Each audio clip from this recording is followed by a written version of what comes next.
مشفق متعطف لا ينتهي بالحصر ما أعطاه.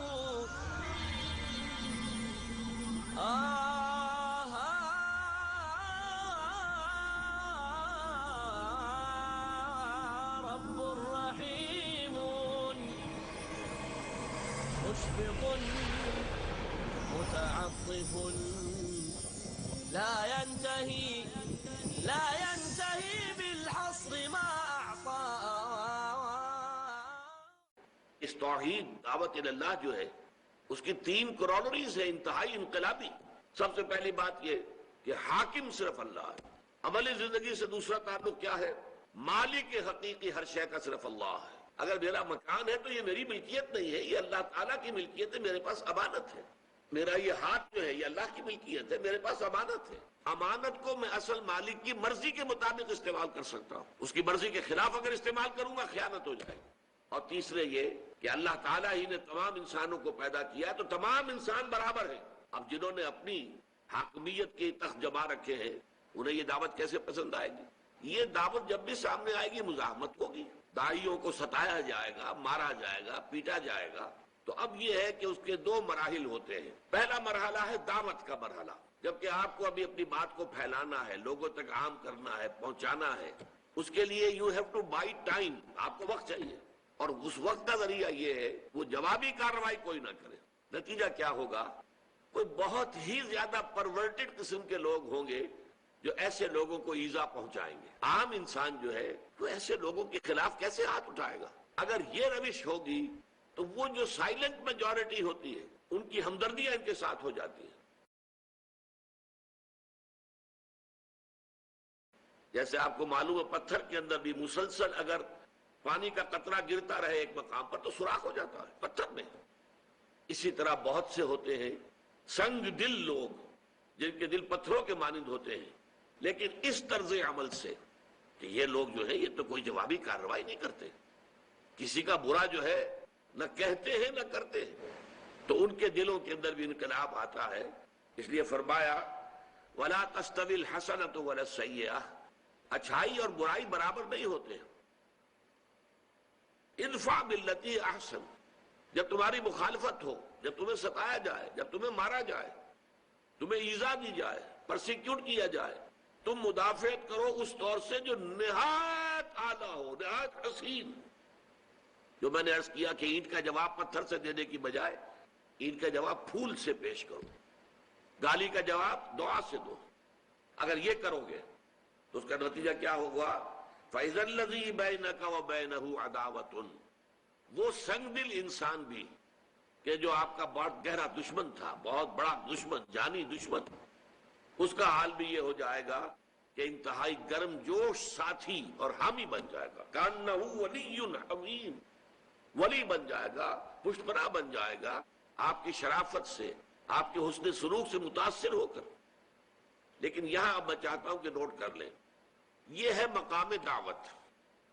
اگلا مرحلہ ہے مقام اقامت، دین کو قائم کرنے کا مرحلہ. وہ مرحلہ کب آتا ہے؟ جبکہ اس دعوت کے ذریعے سے معتدل تعداد میں لوگ جمع ہو جائیں، اس دعوت کو قبول کر کے اور تکلیفیں جھیل کر، مصائب برداشت کر کے ان کا کردار پختہ ہو جائے. تو خاک میں مل اور آگ میں جل، جب خشت بنے تب کام چلے. ان خام دلوں کے عنصر پر بنیاد نہ رکھ، تعمیر نہ کر. خام ہے جب تک تو ہے مٹی کا ایک انبار تو، اور پختہ ہو جائے تو ہے شمشیر بے زنہار تو. اگر یہ لوگ پختہ ہو گئے، ان کا عزم جو ہے قوی ہے، ڈسپلن مضبوط ہے، اور یہ تن من دھن قربان کرنے کو تیار ہے، پھر اب اس نظام باطل کے ساتھ ٹکر لینی ہے. اس ٹکر میں ظاہر بات ہے کہ پھر وہاں تو اینٹ کا جواب پتھر سے دینا ہوگا، وہاں تو بدلہ لینا ہوگا. اگلے مرحلے میں جا کر صورت بدل جاتی ہے.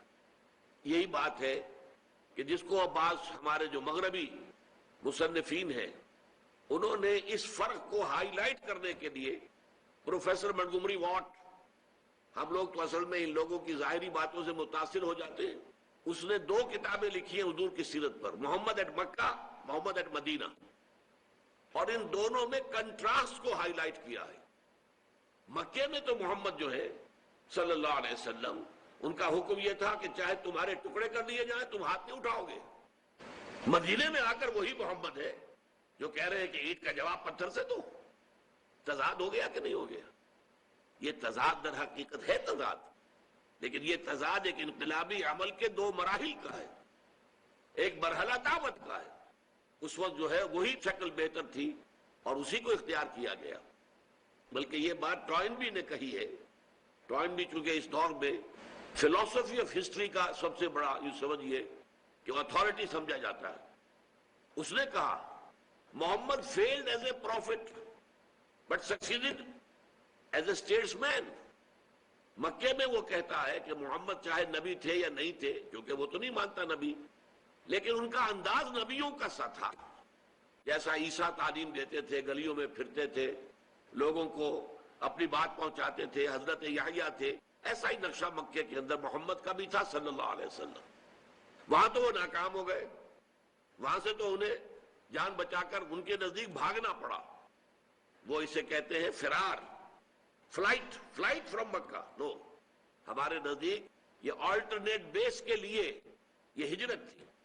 بہرحال مدینے میں آ کر محمد جو ایک اسٹیٹس مین کی حیثیت سے، ایک بڑے سیاستدان کی حیثیت سے، ایک بڑے حاکم اور ایک سپہ سالار کی حیثیت سے سامنے آتے ہیں، دیر ہی سکسیڈڈ، وہاں کامیاب ہو گئے۔ تو یہ زہر در حقیقت جو ہے اس کو یوں سمجھ لیجئے، انقلابی عمل اگر آپ سمجھیں کہ یہ ایک ہی پروسیس کے مختلف مراحل ہیں۔ ایک مرحلے پر جھک کر صلح کرنا مناسب تھا، صلح حدیبیہ میں جھک کر صلح کی ہے۔ اگلے مرحلے میں صلح کا کوئی فائدہ نہیں تھا، بلکہ صلح کا مطلب یہ ہوتا کہ کفر کو آپ فریش لیز آف ایگزسٹنس دے دیں۔ حضور کے علم میں تھا کہ مکے والوں کے اندر اب مقابلے کی تاب نہیں ہے، ہمت نہیں ہے، تو صلح کا مطلب یہ تھا کہ خامخواہ شرک کو مزید مہلت دی جائے۔ آپ نے صلح نہیں کی، حالانکہ ابو سفیان چل کر آیا ہے اور آ کر وہ سفارشیں بھی جو ہے وہ ڈلوا رہا ہے، حضور نہیں سن رہے۔ تو یہ ہر مرحلہ وہ انقلابی عمل کے مراحل کے تقاضے مختلف تھے، ان میں تضاد نہیں ہے۔ تو یہ بات ذرا جو ہے اگلی سورت جو ہے سورہ شورا، سورہ حامیم سجدہ کے بعد، ہمارے منتخب نصاب میں وہ حصہ شامل نہیں ہے، لیکن سورہ شورا کا مرکزی مضمون ہے اقامت الدین۔ شرع لکم من الدین ما وصى به نوحا والذی اوحینا الیک وما وصینا به ابراہیم وموسیٰ وعیسیٰ ان اقیموا الدین ولا تتفرقوا فیہ۔ اے مسلمانوں، دین تو تمہارے لیے بھی وہی ہے جو ہم نے نوح کو دیا تھا، ابراہیم کو دیا، موسیٰ کو دیا، عیسیٰ کو دیا، لیکن تم پر وہ دین کامل کر دیا گیا۔ الیوم اکملت لکم دینکم واتممت علیکم نعمتی ورضیت لکم الاسلام دینا۔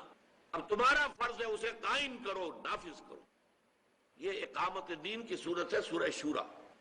اس میں فرمایا گیا ہے والذین اذا اصابہم البغی ہم ینتصرون۔ یہاں مقام مدح میں اہل ایمان کی، وہ لوگ جن پر جب کوئی زیادتی کی جاتی ہے تو وہ بدلہ لیتے ہیں۔ اب دیکھیے یہاں کا اور وہاں کا کنٹراسٹ آ گیا۔ یہاں ادفع باللتی احسن، آپ گالی کے جواب میں دعا دیں جیسے کہ مکے میں ہوتا رہا، لیکن اس کے بعد آپ کو معلوم ہے مدینے میں آ کر والذین اذا اصابہم البغی ہم ینتصرون وجزاء سیئۃ سیئۃ مثلھا۔ بدی کا، برائی کا بدلہ ویسی ہی برائی ہے جیسا وہ تمہارے ساتھ کرتے ہیں۔ جیسے ایک اور مقام پر آیا ہے اخرجوہم من حیث اخرجوکم، نکالو ان مشرکوں کو وہاں سے جہاں سے کہ انہوں نے تمہیں نکالا ہے۔ یہ جو ہے اینٹ کا جواب پتھر، ترکی بترکی جواب، یہ ہے در حقیقت اقامت دین کی جد و جہد۔ تو یہ میں نے آپ کے سامنے بیان کر دیا کہ یہاں جو کچھ بیان ہو رہا ہے وہ در حقیقت مقام دعوت کے حوالے سے۔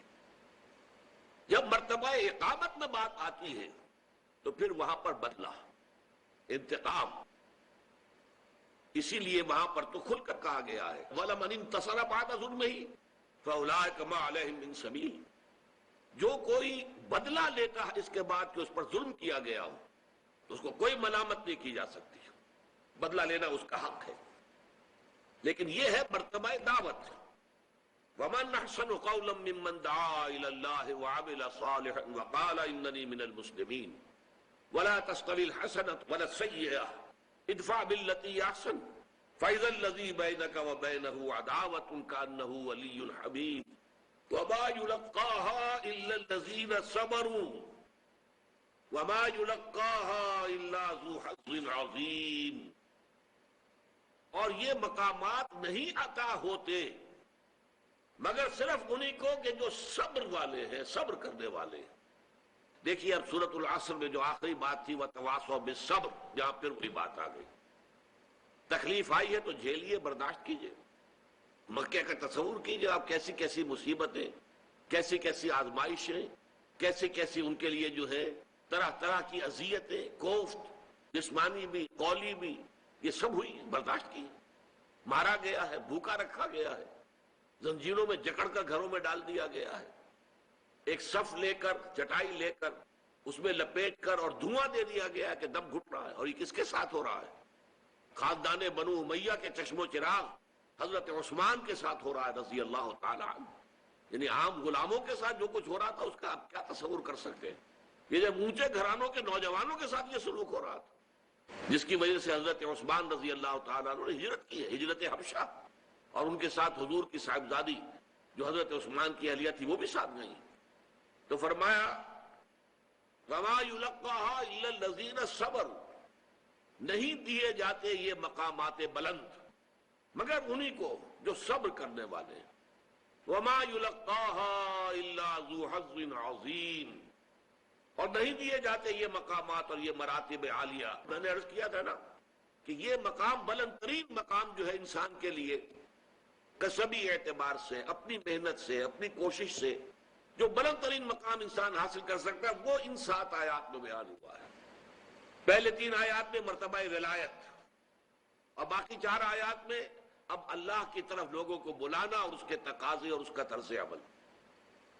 وَمَا يُلَقَّاهَا إِلَّا الَّذِينَ صَبَرُوا وَمَا يُلَقَّاهَا إِلَّا ذُو حَظٍّ عَظِيمٍ، نہیں دیے جاتے یہ مقامات مگر انہی کو کہ جو بہت نصیب والے ہیں۔ حظ، حظ اردو میں بھی استعمال ہوتا ہے، حصہ، نصیب، حظ، تو حظ عظیم، جو بہت بڑے نصیب والے ہیں، بہت خوش قسمت لوگ ہیں۔ یہ مقامات بلند جو ہے، یہ مرتبہ بلند ملا جس کو مل گیا، ہر مدعی کے واسطے دار و رسم کہاں۔ یہ مقامات جو ہے یہ در حقیقت بہت ہی صاحب نصیب اور صاحب قسمت لوگوں کے حق میں آنے والے ہیں۔ کرنے کے لیے دیکھیے ہمارا پروگرام فیضان کتاب و سنت صرف پیس ٹی وی اردو پر۔ حاصل کیجئے وہ تعلیم جو انسانیت کے لیے ہے باعث ہدایت۔ فیضان کتاب و سنت ہر بدھ رات 7:30 بجے اور دوبارہ صبح 10:30 بجے انڈیا میں پیس ٹی وی اردو پر۔ He faces.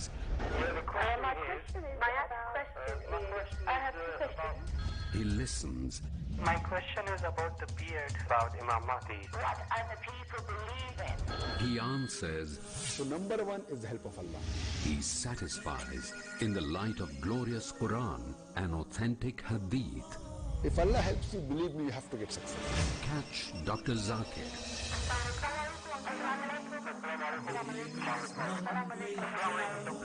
Then we have the next call, please. To get convincing and valid answers in Dial Dr. Zakir. آج رات 8 بجے اور دوبارہ صبح 10 بجے انڈیا میں پیس ٹی وی اردو پر۔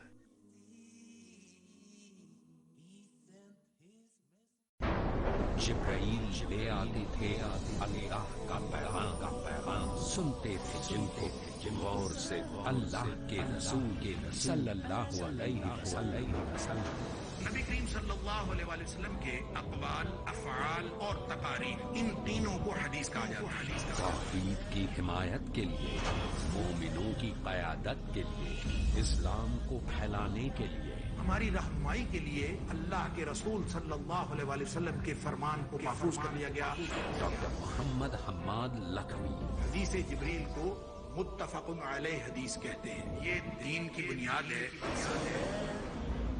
جن کو لے کر رسول اللہ صلی اللہ علیہ وسلم کے پاس آتے رہے جبریل علیہ السلام، جانیے ان پیغامات الہی کی تفصیل حدیث جبرائیل۔ آج رات 7:30 بجے اور دوبارہ صبح 10:30 بجے انڈیا میں پیس ٹی وی اردو پر۔ مشفق متعطف وما يلقاها الا الذين صبروا وما يلقاها الا ذو حظ عظیم، نہیں دیے جاتے یہ مقامات مگر انہی کو کہ جو بہت نصیب والے ہیں۔ حظ اردو میں بھی استعمال ہوتا ہے، حصہ، نصیب، حظ، تو حظ عظیم، جو بہت بڑے نصیب والے ہیں، بہت خوش قسمت لوگ ہیں۔ یہ مقامات بلند جو ہیں، یہ مرتبہ بلند ملا جس کو مل گیا، ہر مدعی کے واسطے دار و رسم کہاں۔ یہ مقامات جو ہے یہ در حقیقت بہت ہی صاحب نصیب اور صاحب قسمت لوگوں کے حق میں آنے والے ہیں۔ یہ یلقاہا جو ہے یہ فعل مجہول ہے، نہیں دیے جاتے یہ مراتب۔ اگر عام طور پہ ترجمہ اگر آپ دیکھیں گے تو یہاں فعل معروف کے اندر ہی اس کا جو ہے ترجمہ کر دیا گیا ہے، نہیں حاصل کر سکتے ان مقامات عالیہ کو، ان بلند مراتب کو، مگر وہی لوگ کہ جو صبر کرنے والے ہیں، اور نہیں حاصل کر سکتے ان مقامات بلند کو مگر وہ کہ جو بہت بڑے نصیب والے ہیں۔ اب آخر میں فرمایا وَإِمَّا يَنزَغَنَّكَ مِنَ الشَّيْطَانِ نَزْغٌ فَاسْتَعِذْ بِاللَّهِ، اور اگر کبھی تمہیں کوئی اکساہٹ ہو ہی جائے، شیطان جو ہے تمہارے اندر وسوسہ اندازی کر کے تمہارے اندر غصے کی کیفیت پیدا کر دے، ظاہر بات ہے انسان ہے، آپ نے 10 مرتبہ لوگوں کی بری باتیں سنی اور خاموش رہے، یا اچھی بات میں جواب دیا، انہیں دعائیں دی، 11ویں مرتبہ ہو سکتا ہے کہ آپ کو غصہ آ جائے۔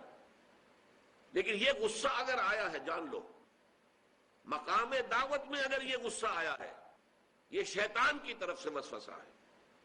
یہ نزغ کے لفظ کو پہچان لیجئے، عربی میں ایک بڑا اس اعتبار سے بڑا خوبصورت معاملہ ہے، نزع عین کے ساتھ۔ نزع کے معنی کسی سے کوئی چیز کھینچ لینا، اسی لیے ہم کہتے ہیں عالم نزع میں تھا، جبکہ جان جو ہے کسی انسان کی کھینچی جا رہی ہے تو عالم نزع میں ہے۔ اور اس کے برعکس عین کے اوپر نقطہ لگ گیا، نزع کی بجائے نزغ بن گیا غین کے ساتھ۔ اس کے معنی کسی چیز میں کوئی شے داخل کر دینا، دخول فی امر افسادہ، اس میں فساد پیدا کرنے کے لیے، وسوسہ ڈال دینا دل میں، یا اسے اکساہٹ کہتے ہیں، چھوت لگ جانا کہیں، یہ پھوکا جس کو کہتے ہیں۔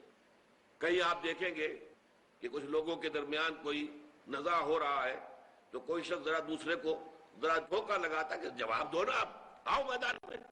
یہ جو ہے در حقیقت یہ سب شیطان کی طرف سے ہے۔ شیطان چاہتا ہے کہ فساد پیدا ہو جائے، شیطان چاہتا ہے کہ لوگوں کی عصبیت جاہلیت جو ہے وہ بھڑک اٹھے۔ اس لیے قرآن یہ کہتا ہے مسلمانوں، ان مشرکوں کے معبودان باطل کو گالیاں نہ دینا کبھی، وہ پلٹ کر اللہ کو گالی دیں گے، کیا فائدہ؟ وہ ان کے معبود ہیں، وہ معبود مانتے ہیں، کہو یہ کہ وہ غلط ہے، ان میں کچھ نہیں ہے، لیکن گالی مت دینا۔ لا تسبوا الذین یدعون من دون اللہ، اللہ کے سوا جن کو یہ پکارتے ہیں انہیں کبھی گالی مت دینا، اس لیے کہ پھر وہ زیادتی میں آ کر اور انتقام کے طور پر اللہ تعالیٰ کو گالی دیں گے۔ اسی طریقے سے یہ ہے کہ آپ جو ہے غصے میں نہ آئیں، غصے میں آنا مقام دعوت کے منافی ہو جائے گا۔ بلکہ میں تو کہا کرتا ہوں کہ جو بدھ مت کے بھکشو کا ایک کانسیپٹ ہے، بدھ مت کے بھکشو درویش، بالکل درویش، دنیا کی کسی شے سے کوئی تعلق ہی نہیں، وہ لوگ جو ہے ہر طرح سے یوں سمجھیے کہ بے نفسی کی انتہا۔ یہ حضرت عیسیٰ علیہ السلام کے پیروکاروں میں بھی ایسے لوگ پیدا ہوئے، بہت سے لوگ جو ہے غلط راستوں پر بھی پڑ گئے، لیکن بہت سے لوگ بڑے خالص رہبانیت والا معاملہ انہوں نے اختیار کیا تو انہوں نے واقعتاً اس کو پھر پورا نبھایا بھی ہے۔ ایسے لوگ بھی دنیا میں گزرے ہیں، نبھایا ہے۔ اسی طرح بدھ مت کے بھکشیوں نے، تبھی یہ دعوت اتنی پھیلی ہے دنیا کے اندر۔ گوتم بدھ کی دعوت کہاں سے کہاں پہنچ گئی، کہاں ہندوستان اور کہاں سارا فار ایسٹ جو ہے، چائنا، یہ سب کے سب گوتم بدھ کے ماننے والے۔ بلکہ ہندوستان سے تو گوتم بدھ کے مذہب کو نکال ہی دیا گیا، وجود ہی نہیں ہے، سارا کا سارا بیرون ہند ہے۔ تو یہ ساری چیزیں جو ہے یہ درویشی، اس درویشی کے اندر یہ خیر ہے، اس کے اندر یہ تاثیر ہے، اس سے لوگ جو ہے اثر پکڑتے ہیں. فَإِذَا الَّذِي بَيْنَكَ وَبَيْنَهُ عَدَاوَةٌ كَأَنَّهُ وَلِيٌّ حَمِيمٌ. یہ واقعہ ہے، یہ شاعری نہیں ہے، یہ حقیقت ہے، اس کے نتائج نکلتے ہیں. لیکن اگر تمہیں کبھی کسی وقت کوئی اکساہٹ محسوس ہو، تمہیں تیش آنے لگے، غصے کے آثار تمہیں اپنے اندر محسوس ہوں، اما ينزغنک من الشیطان نزغ، تو یہ شیطان کا نزغ ہوگا، یہ شیطان کا وسوسہ ہوگا، یہ شیطان کی طرف سے اکساہٹ ہوگی. فاستعذ باللہ، فوراً اللہ کی پناہ میں آ جاؤ، فوراً کہو اعوذ باللہ من الشیطان الرجیم. شیطان رجیم، شیطان مردود کی اس اکساہٹ سے، اس کی وسوسہ اندازی سے میں اللہ تعالیٰ کی پناہ میں آتا ہوں. اس کے اندر بھی در حقیقت بہت عجز اور تذلل کا معاملہ ہے. انسان بلند سے بلند مقام پر پہنچ کر بھی یہ نہ سمجھے کہ میں تو بس کامل ہو گیا، مجھ پر شیطان کا کوئی وار کارگر ہو ہی نہیں سکتا. بعض مواقع پر حضور کو بھی غصہ آ گیا ہے. یہ آخر آپ کے ساتھ طبع بشری جو ہے وہ تو لگی ہوئی تھی. قل انما انا بشر مثلکم یوحی الی انما الہکم الہ واحد. انسان تو تھے نا. آخر غزوہ احد میں غصہ آ گیا. غزوہ احد میں جب آپ کا خون کا فوارہ چھوٹا ہے اور آپ بے ہوش ہوئے ہیں، ہوش میں آئے ہیں، تو آپ نے کہا کیف یہدی اللہ قوما خضبوا وجہ نبیہم بالدم. اللہ ایسے لوگوں کو کیسے ہدایت دے گا جنہوں نے اپنے نبی کے چہرے کو خون سے رنگ دیا. فوراً آیت نازل ہوئی لیس لک من الامر شیء اما یعذبہم و اما یتوب علیہم. اے نبی، آپ کے ہاتھ میں کوئی اختیار نہیں ہے کہ کوئی ایمان لا سکتا ہے یا نہیں اور کوئی ہدایت پائے گا یا نہیں. یہ اختیار کلیتاً اللہ کا ہے. اللہ چاہے گا تو انہیں عذاب دے گا. یقیناً انہوں نے زیادتی کی ہے، یہ ظالم ہے، یہ مشرک ہے، انہوں نے نقصان پہنچایا ہے، تکلیفیں پہنچائی ہیں، یہ مستحق ہے سزا کے. اللہ چاہے گا تو سزا دے گا، لیکن اللہ چاہے گا توبہ کی توفیق عطا کر دے گا. اور آپ کو معلوم ہے کہ جس شخص کی وجہ سے وہ چرکا لگا تھا مسلمانوں کو، خالد ابن ولید. خالد ابن ولید تھے کہ جو اس وقت جو کفار کا، مشرکین کا جو رسالہ تھا، کیولری، اس کے کمانڈر تھے.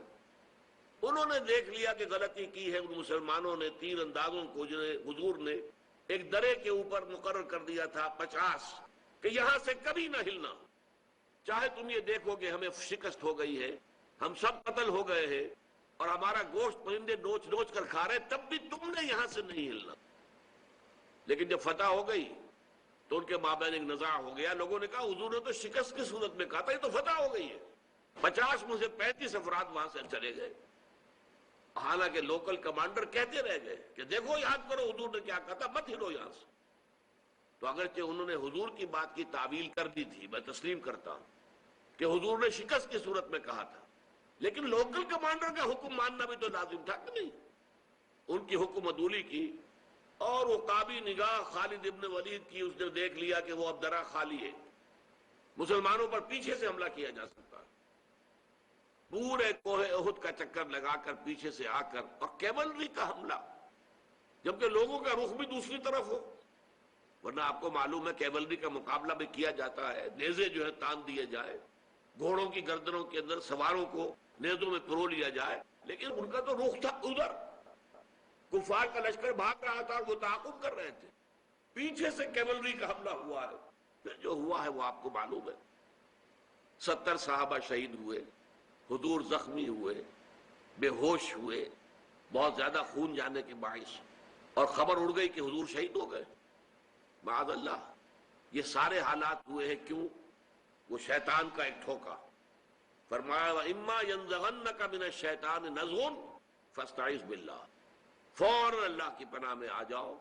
کبھی یہ نہ سمجھنا کہ تم شیطان سے بالکل محفوظ ہو، مامون ہو، مسعون ہو. نہیں، شیطان کو یہ اللہ تعالیٰ نے چھوٹ دے رکھی ہے، قیامت تک کے لیے دے رکھی ہے. الذی یوسوس فی صدور الناس من الجنۃ والناس. یہ اللہ تعالیٰ کی طرف سے اسے اختیار ہے. وہ کسی کو غلط بات پر مجبور نہیں کر سکتا، لیکن کسی انسان کے اندر اس کے جو سفلی جذبات ہیں ان کو بھڑکانے کا اسے اختیار حاصل ہے. وہ پھونکے مارتا ہے. حدیث میں آتا ہے کہ وہ انسان کے دل پر اپنی تھوتنی جما لیتا ہے. جیسے یہ سور کا منہ ہوتا ہے، اسے ہم تھوتنی کہتے ہیں.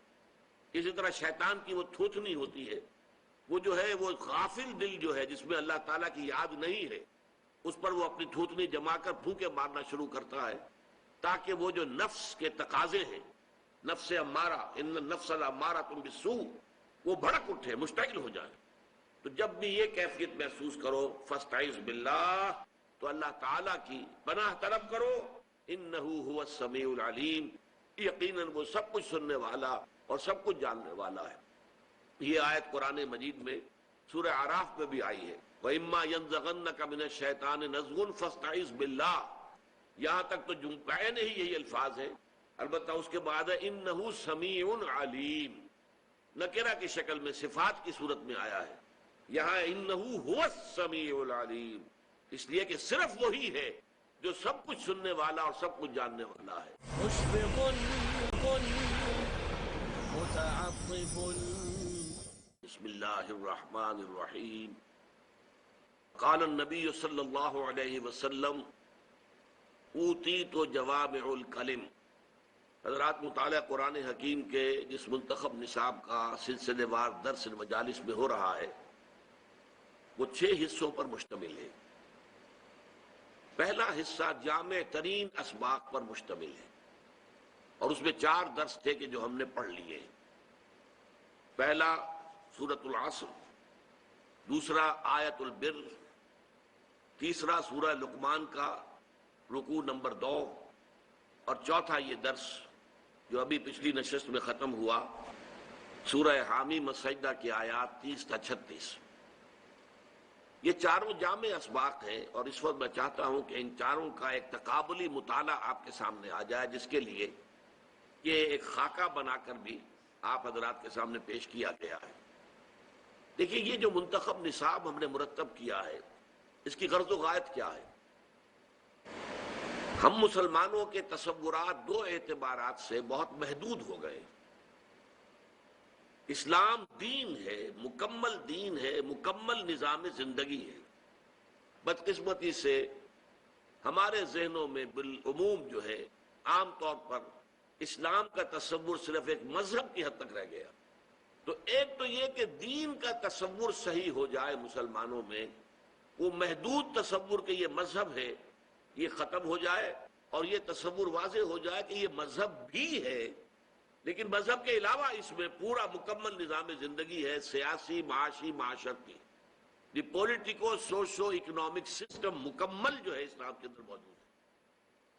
نمبر 2، ہمارے ذہنوں میں اور ہمارے عوام کی اکثریت کے ذہنوں میں یہ بات بیٹھ گئی ہے جب ہم مسلمان ہیں تو ہماری نجات تو لازماً ہو جائے گی، جنت تو ہمارا پیدائشی حق ہے۔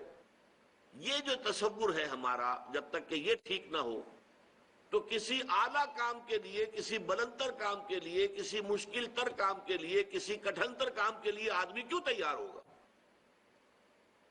نظام باطل سے ٹکر لینا اس میں تو خطرات ہیں، جان کا خطرہ ہے، مال کا خطرہ ہے، اور بہت سے اندیشے ہیں، تکالیف آ سکتی ہیں۔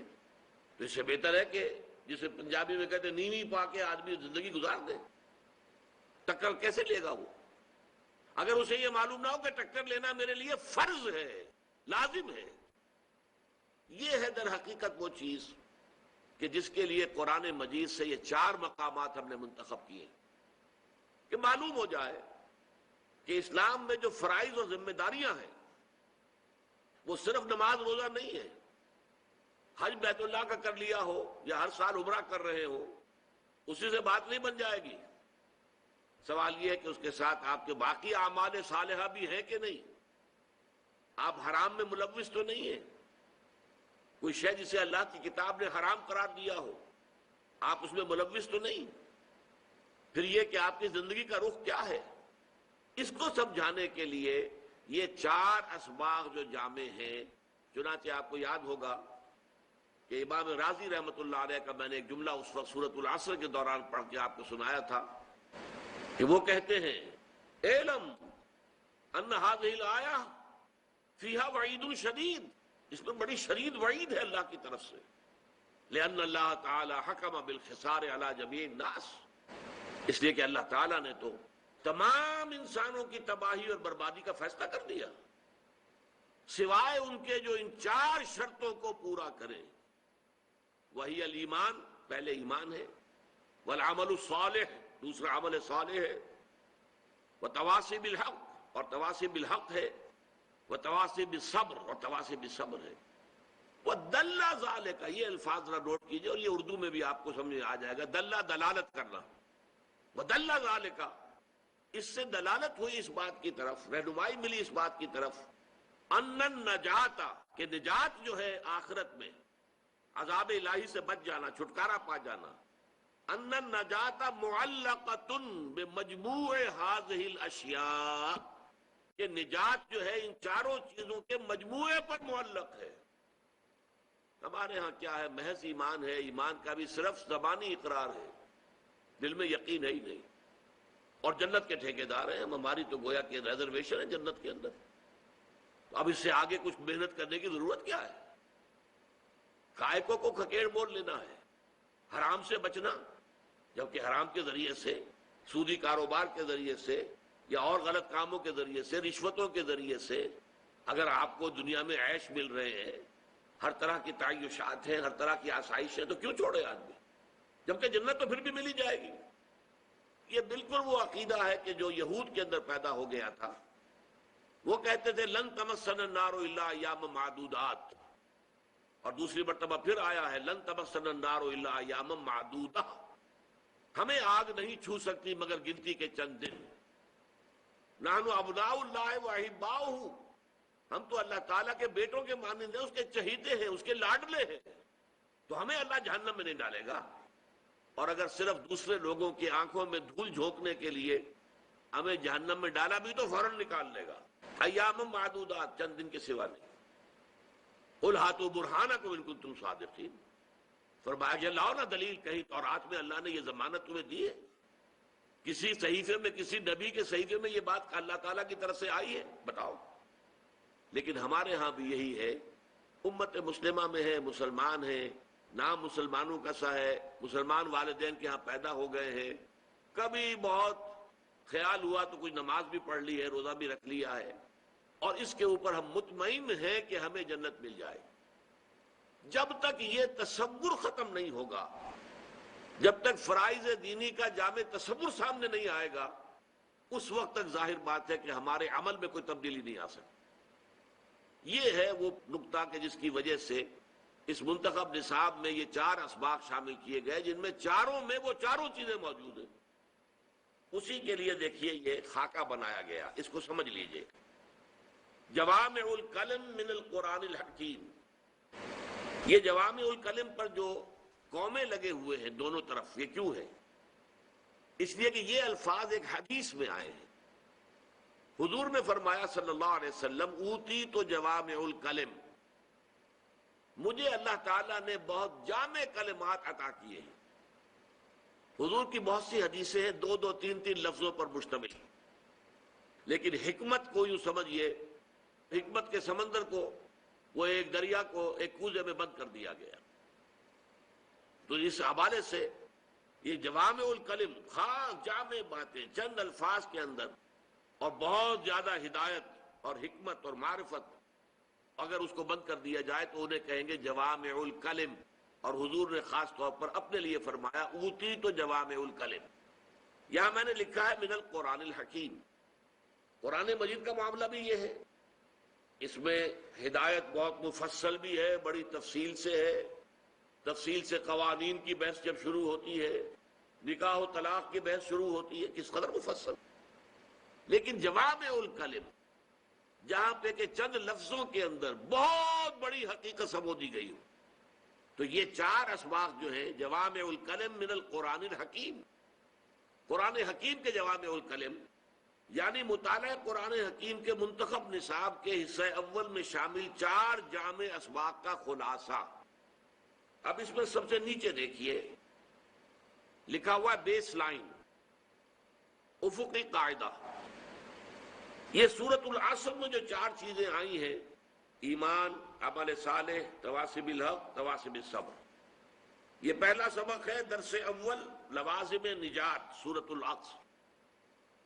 یہاں ہم بیان کر چکے ہیں، دوبارہ ذہن میں تازہ کر لیجئے. ایمان اگر صرف زبان پر ہے دل میں نہیں ہے تو عمل درست نہیں ہوگا، قول اور عمل میں تضاد رہے گا. لیکن ایمان دل میں داخل ہو جائے تو یقیناً عمل کے اوپر اثر پڑے گا، اعمال بہتر ہو جائیں گے، اخلاق اچھے ہو جائیں گے، انسان کا کردار جو ہے سنور جائے گا، سیرت جو ہے بہتر ہو جائے گی. اب اس میں یہ ہے اس ایمان کا دل میں داخل ہونے کے مراتب ہیں، پھر کتنا گہرا گیا، کتنا گہرا گیا، کتنا گہرا گیا، کتنا گہرا گیا، اس کی بات اگلے اسباق کے اندر ہوگی. لیکن تھوڑا سا بھی یقین کا معاملہ اگر دل میں پیدا ہو گیا تو عمل صالح کسی نہ کسی درجے میں لازماً پیدا ہو جائے گا. عمل صالح جب میچور ہو جائے گا اس سے لازماً تواصب الحق پیدا ہوگا. اگر آپ خود صحیح راستے پر چل رہے ہیں تو ممکن نہیں ہے کہ آپ دوسروں کو اس راستے کی دعوت نہ دیں. اس لیے یہ دو چیزیں انسانی فطرت کے اندر ہیں. ایک شے یہ ہے کہ انسان کے اندر اس کی شرافت اور مروت کا تقاضا کیا ہے. اگر اللہ نے آپ کو کوئی خیر دیا ہے اس خیر کو بانٹیے، بخیل نہ بن جائیے. اللہ نے آپ کو اچھی راہ سجھا دی ہے، اس اچھی راہ کی طرح دوسروں کو بھی بلائیے تاکہ وہ بھی شیئر کرے اس میں. تو یہ انسان کی شرافت اور مروت کا تقاضا ہے. اور دوسرے انسان میں غیرت اور حمیت. اگر حق آپ کو حاصل ہو گیا تو حق کو پامال دیکھ کر آپ کو تڑپ اٹھنا چاہیے. حق کے خلاف بغاوت ہو تو آپ حق کے حامی بن کر کھڑے ہو جائیں، حق کے فوجدار بن کر کھڑے ہو جائیں، حق کے محافظ بن کر کھڑے ہو جائیں. یہ لازم ہے، یہ انسانی فطرت کے تقاضے ہیں. لہذا اگر عمل صالح انسان کا اپنا میچور ہو جائے گا تو لازماً تواصب الحق پیدا ہوگا. یہ ہے اصل میں وہ معاملہ کہ اگر آپ پورے حق کی دعوت دیں گے تو لازماً مخالفت ہوگی. دیکھیں یہ تو بیس لائن ہو گئی سورۃ العصر. اب اس میں جو تیر کے نشان لگے ہوئے ہیں نیچے لائن پر وہ کیا ہیں؟ ایمان کا نتیجہ لازماً عمل صالح. عمل صالح اگر میچور ہو تو لازماً تواصب الحق، حق کی دعوت. اور یہ اگر کل حق کی دعوت ہے تو لازماً تواصب صبر کی ضرورت پیش آئے گی. اس سے ذرا اونچے اٹھے، اب یہ دوسرے ایرو ہیں، یہ عمودی ترفع ہے. اس سے ذرا اونچا میں جو درس دوم میں ہمارے سامنے آیا، ایک ہے لوازم نجات، بیس لائن جس سے نیچے نجات ہے ہی نہیں لیکن اوپر مراتب عالیہ ہے، اونچے ہے. یہ حقیقت بر و تقوی، آیا بر.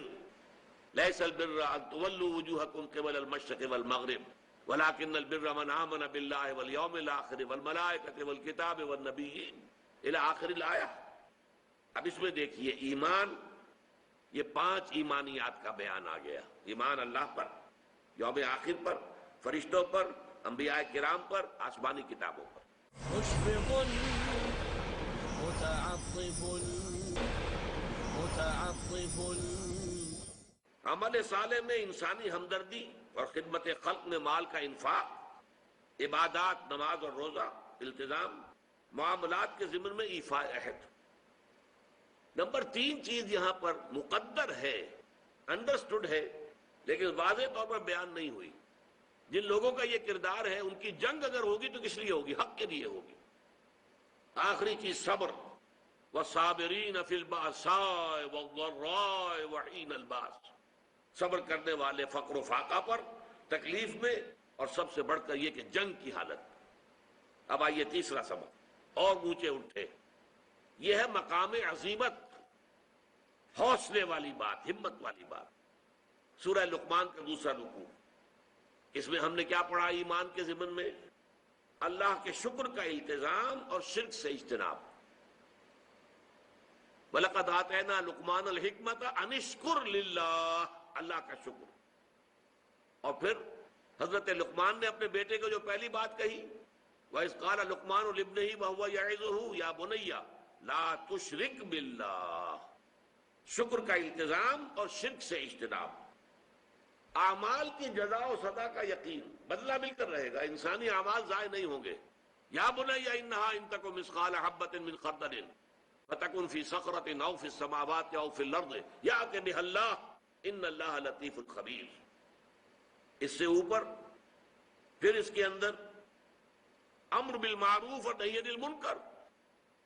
اعمال صالحہ کے اندر والدین کے ساتھ حسن سلوک، اتباع اور اطاعت اس کی جو خود اللہ کی جانب رخ کیے ہوئے ہو، اقامت صلاۃ، تکبر اور خود پسندی سے گریز، ولا تصعر خدک للناس ولا تمشی فی الارض مرحا، یہ ساری چیزیں آ گئیں.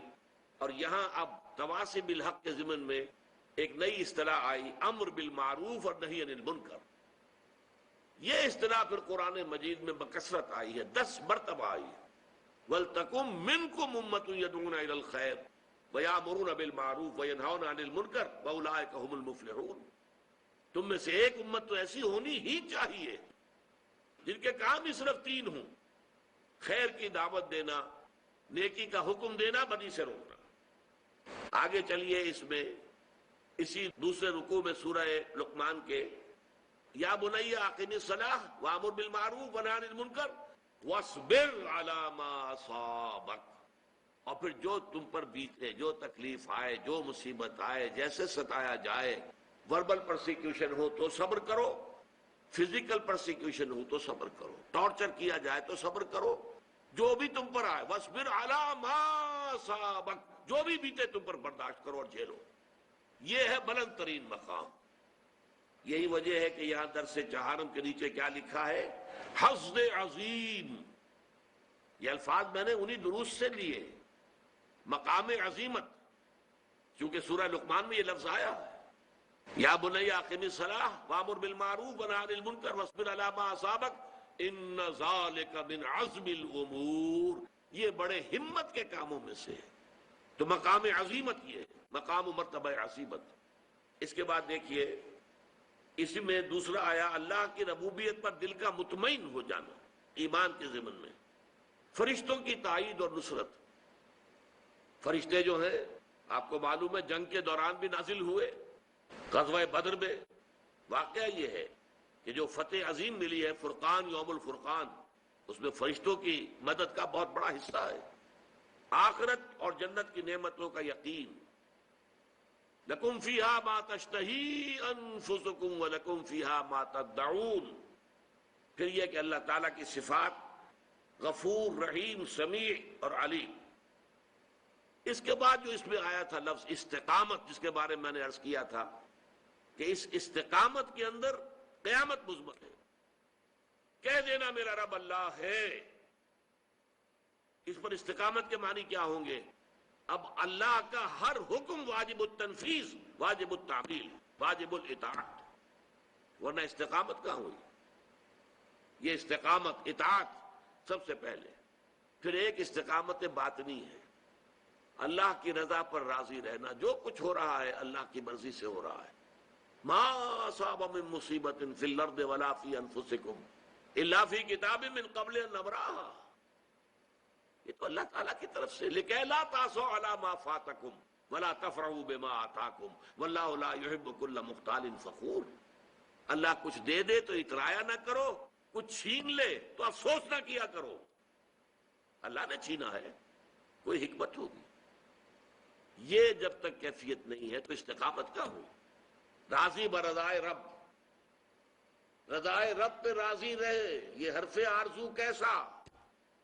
خدا خالق، خدا مالک، خدا کا حکم، تو کیسا؟ تیری مرضی، میری پسند، میری رائے. Who are you؟ رضائے رب پہ راضی رہے. جو رضائے رب ہے اس پر راضی رہو. یہ ایسا ہو جانا چاہیے، یہ یوں ہو جانا چاہیے. یہ کیا حرف آرزو؟ وہ ہوگا جو اللہ چاہے گا. تم کاہے کی آرزو لگا کر بیٹھے ہوئے ہو؟ رضائے حق پہ راضی رہے. یہ حرف آرزو کیسا؟ خدا خالق، خدا مالک، خدا کا حکم، تو کیسا؟ یہ ہے استقامت. اسی استقامت کے اندر پھر توکل ہے. کوئی بھروسہ دنیا کے اسباب پر، مادی ذرائع پر نہ ہو، نہ اپنی قوت اور صلاحیتوں پر ہو. ہوگا وہ جو اللہ چاہے گا. محنت ہمیں کرنی ہے اپنی امکانی حد تک. اعدوا لهم ما استطعتم، جتنی بھی استطاعت ہے دشمن کے مقابلے کے لیے ساز و سامان فراہم کرو، اسلحہ فراہم کرو، گھوڑے تیار رکھو، سب کچھ کرو. لیکن کبھی یہ نہ سمجھنا کہ ان اسباب و وسائل سے نتیجہ برآمد ہوگا. نتیجہ اللہ کی مرضی سے برآمد ہوگا. توکل تمہارا اللہ کی ذات پر ہونا چاہیے. 12,000 کی تعداد میں جب فوج تھی مسلمانوں کی اس وقت غزوہ حنین میں کچھ لوگوں کے دل میں خیال آ گیا کبھی ہم 313 ہوتے تھے شکست نہیں کھاتے تھے، آج تو 12,000 ہے، کیسے شکست کھائیں گے؟ اور ہوا کیا وہاں؟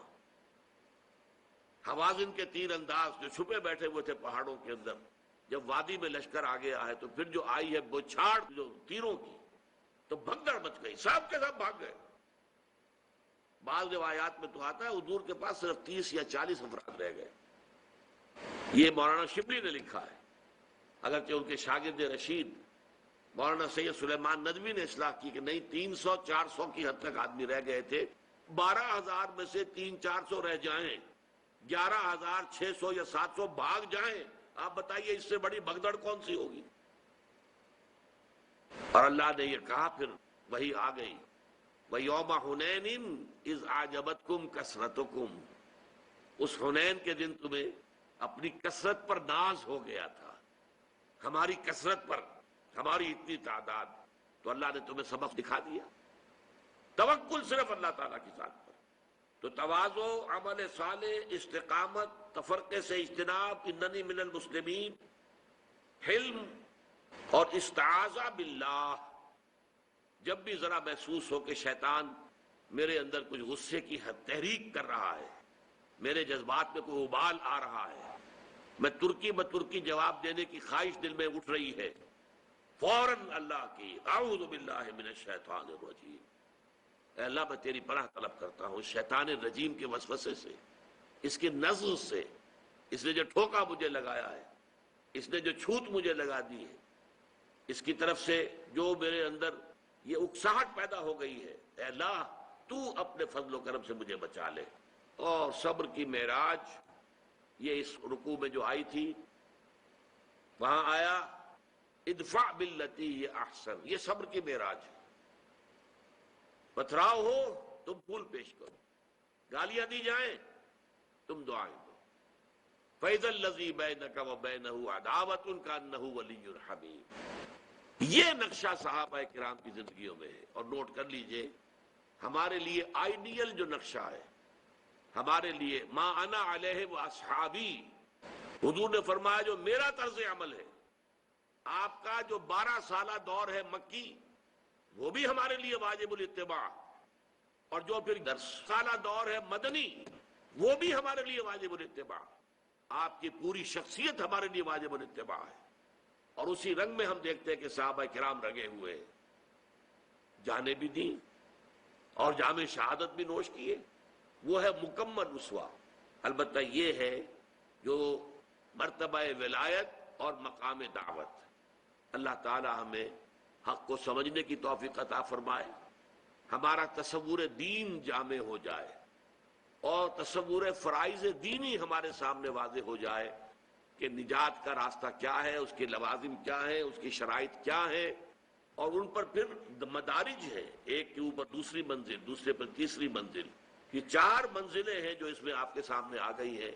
اس کو کاغذ کو اپنے سامنے رکھیے گا، اگر آپ کی میز پر شیشہ ہے اس کے نیچے لگا لیجئے، اس کے حوالے سے ذرا ان چیزوں کو ذہن میں تازہ کرتے رہیں تاکہ یہ 4 اسباق جو ہیں ان کا خلاصہ آپ کے ذہن میں محفوظ رہے۔ اقول قولی ھذا واستغفر اللہ لی ولکم ولسائر المسلمین والمسلمات۔ رب رحیم مشفق متعطف لا ينتهي بالحصر ما